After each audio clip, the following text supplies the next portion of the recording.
Episode 236। Arshad हुआ झूठ बोलने पर मजबूर। अनन्या ने झूठी हंसी होठों पर सजाते हुए डेनियल को देखते हुए अनजान बनते बोली, डेनियल भाई, आप यहाँ? क्यों, मैं यहाँ नहीं आ सकता? आखिर में मैं भी तो यही रहता हूँ। हाँ, सही कहा आपने, मैं भी ना जाने कैसे पागलों जैसे सवाल पूछ रही हूँ। इस पर डेनियल ने कहा, हाँ, अब इसमें कोई नई बात तो है नहीं। तेरे सवाल से हमेशा से पागलों जैसे ही रहे थे, लेकिन थोड़ी देर पहले जो तू इस नौजवान लड़के को बता रही थी वो बातें काफी नई नई लग रही थी। अनन्या का चेहरा शर्मिंदगी से लाल हो गया। उसने तिरछी नजरों से ईशान को देखा और उसे लगा थोड़ी देर पहले जो उसने लंबी लंबी हाँकी थी वो सब बर्बाद होने वाली है। और ऐसा हो रहा था डेनियल की वजह से। अनन्या ने गुस्से में घूरते हुए डेनियल को देखते हुए नाक सिकुड़ी और शिकायती लहजे में बोली, देखिए, मैं आपके बॉस की वाइफ हूँ, आप मुझसे ऐसे बात नहीं कर सकते। यह सुनकर डेनियल ने सिर हिलाया और कहा, बात तो सही है, मुझे अपनी लेडी बॉस के साथ अच्छे से पेश आना चाहिए, पर क्या करूँ? मुझे आज तक अपनी लेडी बॉस को देखकर वो फील ही नहीं आया। अब अच्छे से पेश आने के लिए इंसान में कुछ तो काबिलियत होनी चाहिए।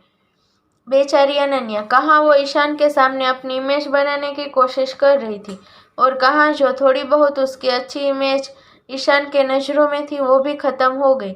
अनन्या ने बस निराश होकर डेनियल को देखा। वो आगे कुछ और कहकर अपनी और ज्यादा बेइज्जती नहीं करवाना चाहती थी। जब डेनियल ने यह देखा तो वो मुस्कुरा दिया। पता नहीं क्यों, पर उन सबको अनन्या को परेशान करना अच्छा लगता था। तभी अनन्या ने बुदबुदाते हुए कहा, एक मुन्ना भाई थे जिन्हें मेरी परवाह थी, लेकिन अब वो भी मुझसे नाराज हो गई। क्या मैं इतनी गैर जिम्मेदार हूँ? अनन्या वहां से चली गई। उसके पास खड़े डेनियल ने उसकी बातें सुन ली थी। वैसे तो वो उसे और परेशान करने वाला था, लेकिन उसे सच में उदास देख उसने कुछ नहीं कहा। इस बीच ईशान थोड़ा और हैरान हो चुका था, क्योंकि अरशद की तरह ही डेनियल, रघुवीर और मुन्ना जैसे उसके करीबियों के बारे में भी उसने वही सब बातें सुनी थी जो उसने अरशद के बारे में सुना था। मगर आज उनके करीब आकर उसे उनका एक नया ही रूप देखने को मिला था। कहते हैं इंसान की पहचान दो तरह से की जाती है। पहला उस इंसान परिवार के रुतबे से और दूसरी उसकी काबिलियत से। अरशद की पहचान दोनों से तरफ से थी, तो वही उससे जुड़े लोग अपनी काबिलियत की वजह से पहचाने जानते थे। और ईशान कपूर परिवार के छोटे बेटे के नाम से जाना जाता था। उसके पास अपनी कोई पहचान नहीं थी और इस वजह से वो डेनियल के सामने काफी छोटा महसूस कर रहा था। अरशद की तरह ही डेनियल ने भी ईशान से मुस्कुराते हुए उसे बैठने को कहा और फिर पूछा, तो मिस्टर जूनियर कपूर, सुना है आप आज रात यहाँ रुक रहे हैं। यह सच था कि ईशान वहाँ रुकना चाहता था, मगर उसे समझ ही नहीं आया वो क्या कहे। क्या उसे रुक जाना चाहिए? कसमकस में डूबे ईशान ने जवाब देते हुए कहा, सच कहूँ तो मैंने अभी कुछ डिसाइड नहीं किया। क्या मुझे यहाँ रुकना चाहिए? इस पर डेनियल ने अपनी स्माइल को बरकरार रखते हुए कहा, अगर तुम हमारी लेडी बॉस के सच में दोस्त हो तो तुम्हें रुकना चाहिए, क्योंकि कल का दिन उसके लिए बेहद खास है। अब तो ईशान चाहकर भी मना नहीं कर सकता था, पर उसे समझ ही नहीं आया कल का दिन अनन्या के लिए खास क्यों था। जहाँ तक उसे याद था, कल अनन्या का बर्थडे नहीं था। ईशान को उसके हाल पर छोड़कर डेनियल अपने रूम में चला गया। उसके जाते ही विला का एक स्टाफ ईशान के पास आया और बेहद रिस्पेक्ट के साथ बोला, मिस्टर कपूर, मेरे साथ चलिए, मैं आपको आपका रूम दिखा देता हूँ।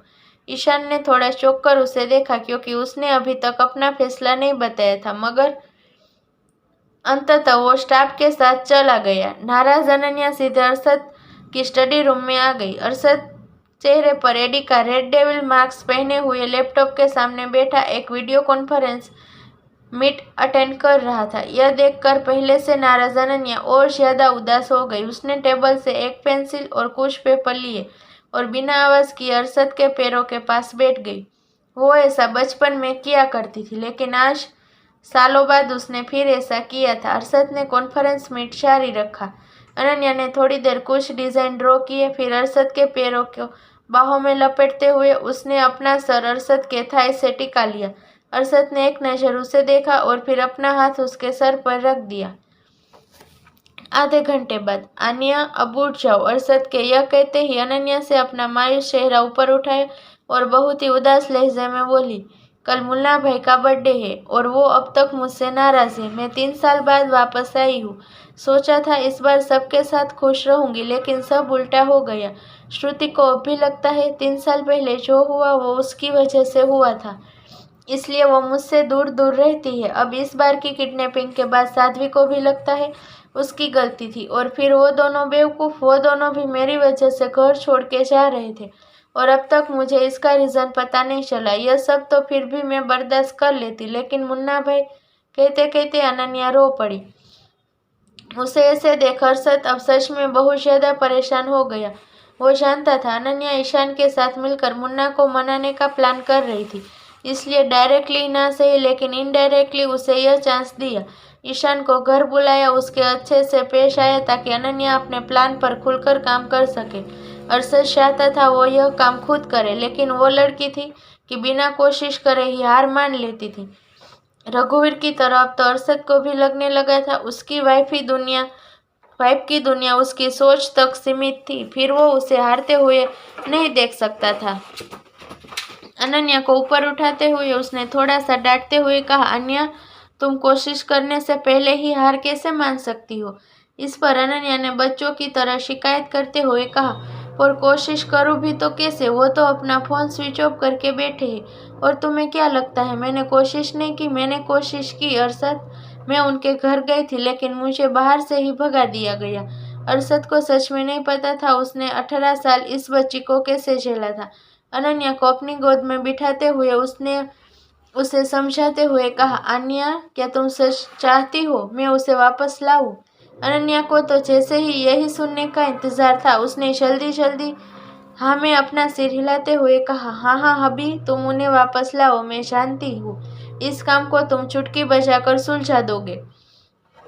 शायद इतनी तेजी से तो गिरगिट भी रंग नहीं बदलता जितनी तेजी से मूड स्विंग होते थे अनन्या के। अरशद की आंखें सिकुड़ गई। उसने दांत पीसते हुए अपने अंदर उमड़ रहे गुस्से को अंदर ही दफन करने लगा। अनन्या उसकी गोद से उतरी और वहां से जाते हुए बोली, अब मैं बर्थडे की तैयारी कर लेती हूँ। वंश और अयान भी आते ही होंगे। पहले मैं केक बनाऊंगी और फिर हम डेकोरेशन करेंगे। यह सब कहते हुए अनन्या दरवाजे तक पहुंच गई। कुछ सोचकर उसने अरशद से कहा, अभी मुन्ना भाई को 12 बजे से पहले घर ले आना। अन्या रुको, अरशद एकदम से बोल पड़ा तो अनन्या ने मासूमियत से उसे देखते हुए पलकें झपकाई और बोली, हाँ हब्बी। इस पर अरशद ने उसे उंगलियों के इशारे से अपने करीब आने को कहा। अनन्या अरशद के पास चली गई। अरशद की तीखी नजरों को खुद पर देख उसने कहा, क्या अब तुम भी मुझसे नाराज होने वाले हो?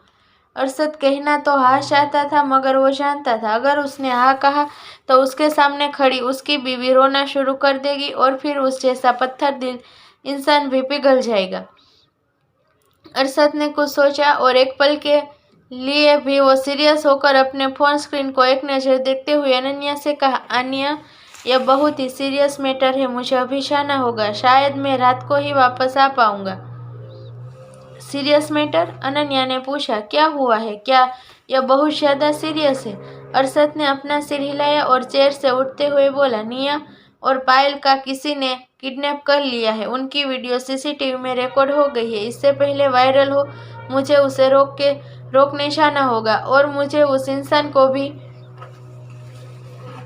पकड़ना होगा। अरशद की बात सुनकर अनन्या स्तंभ रह गई। अब वो चाहकर भी अरशद को नहीं रोक सकती थी, ना ही वो इस मैटर को किसी और को हैंडल करने की बात अरशद से कह सकती थी।